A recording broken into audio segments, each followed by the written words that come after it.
Olá pessoal, mais uma vez gravando vídeo aqui no canal e hoje eu venho lhes apresentar uma obra que está sendo relançada pela Via Editorial, O Sexo Privilegiado, de Martin van Creveld.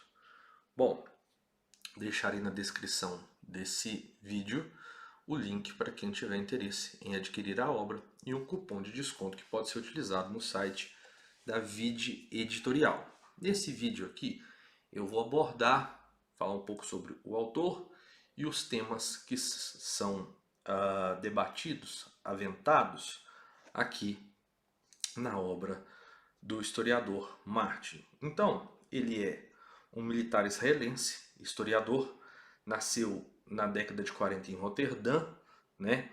Estudou História na Universidade Hebraica de Jerusalém. Em 1971, tornou-se PhD na London School of Economics com uma tese sobre a Grécia e a Iugoslávia na estratégia de Hitler. Então, bom, esse livro ele vai levantar questões relacionadas ao discurso atual feminista. Tá? No início da obra, ele vai falar o que ele quer dizer com essa expressão, o sexo privilegiado. Tá? Ele vai falar na introdução da obra, ele vai dizer o seguinte, para os leitores, para que eles não pressuponham algo errado, quero esclarecer a que me refiro precisamente com a expressão sexo privilegiado. Ao utilizá-la, não nego que a natureza, ao criar as mulheres mais frágeis do ponto de vista físico, e lhes impor o fardo da menstruação, da gravidez, do parto e da lactação, tornou sua condição sob certos aspectos mais difícil que a masculina. A expressão também não quer dizer que a vida feminina é um mar de rosas. O que sexo privilegiado pretende significar é o seguinte: há outro lado da questão que deve ser considerado, a saber, para cada desvantagem que as mulheres sofrem, também desfrutam de um privilégio igualmente importante, ou até mais importante para suas vidas. Muitíssimas autoras decididas a enxergar a opressão em tudo que é lugar, e muitíssimos autores compelidos por colegas a sentirem-se culpados, raramente fazem menção a esses privilégios. Porém, sem referência aos privilégios, torna-se incompreensível boa parte da vida social nas páginas seguintes.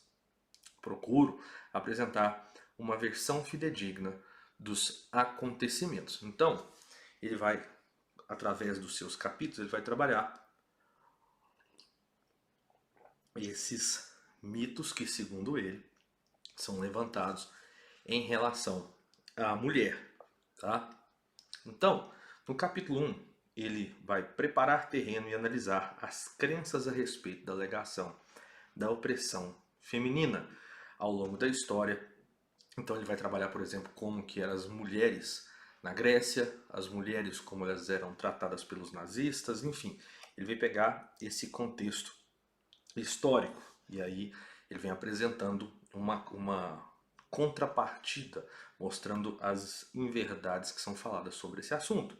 No capítulo 2, ele trata dos diferentes caminhos que levam, respectivamente, à masculinidade e à feminilidade e demonstra como a natureza e a sociedade se uniram para que ser e tornar-se homem seja mais difícil do que ser e tornar-se mulher. O capítulo 3 ele investiga os privilégios com relação ao trabalho, dos quais as mulheres desfrutam ao longo do tempo e dos quais ainda desfrutam. Né?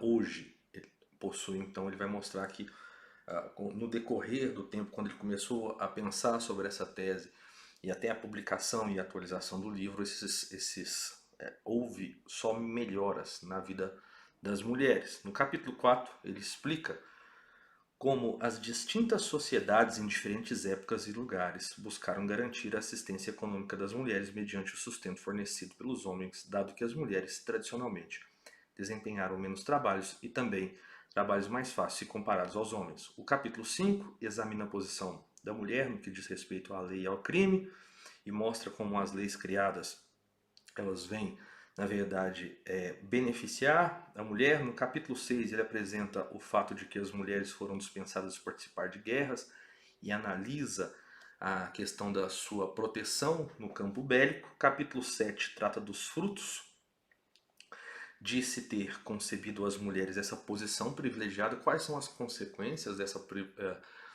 posição privilegiada, melhorou, piorou, o que aconteceu. No capítulo 8 ele analisa analisar por que as mulheres, apesar dos muitos privilégios, continuam reclamando e se vitimizando, e no final ele apresenta a sua conclusão. Bom, então no capítulo 1 ele começa justamente por essa questão da lenda da opressão das mulheres. E aqui tem um ponto muito interessante, que por mais que o leitor possa no primeiro momento discordar da tese do autor, o autor apresenta muitas referências para dar subsídio àquilo que ele fala.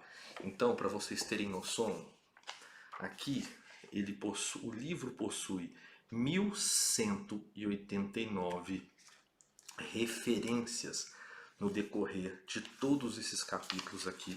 Ele coloca todas essas citações, páginas, volumes. Então, às vezes pode ser que você esteja vendo esse vídeo e ache que a tese do autor seja tendenciosa, enfim. Independentemente daquilo que você ache, né, o autor produziu aqui uma obra extremamente fundamentada. Então acredito que para quem tem interesse nesse tema, em esclarecer esses mitos, esse livro é uma excelente pedida, principalmente nesse momento que nós nos encontramos. E como eu disse, além de ser um historiador que possui PhD, ele fundamenta a sua obra na terceira página, por exemplo. Eu contei, até a terceira página já são 10 referências bibliográficas. Então, bom, se você tem interesse nesse tema, eu indico Sexo Privilegiado, do Martin van Creveld. Um abraço e até o próximo vídeo.